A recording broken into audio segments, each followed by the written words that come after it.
I was reading this story about Adam and Eve and how they ate the forbidden fruit despite being told not to, in part because it looked appealing to eat and they wanted to know everything like God.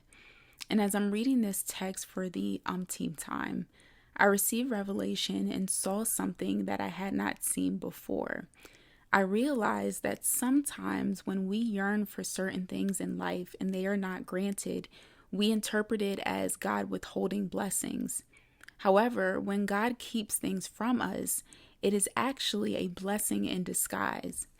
Just as Eve and Adam were forbidden from even touching the tree of knowledge of good and evil, it wasn't because God was holding out on blessings, but rather it was to protect them from the consequences associated with it. Similarly, there are so many instances in our lives where what we perceive as blessings might actually lead to detrimental outcomes. And while these things may appear enticing, they may look good, like the forbidden fruit. In reality, they carry burdens and consequences that we just cannot see.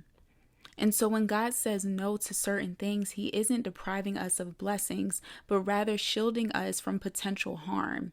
He sees, He knows the bigger picture and understands the ramifications of some of our desires.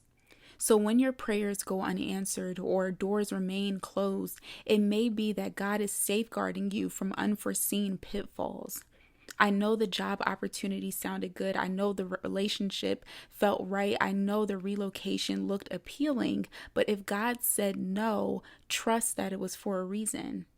Because sometimes the greatest blessings come in the form of what we don't receive. Sometimes they come in the form of closed doors. So I encourage you today to thank God for the rejection, because God's rejection is His protection and redirection. I wish you peace, love, and all the above.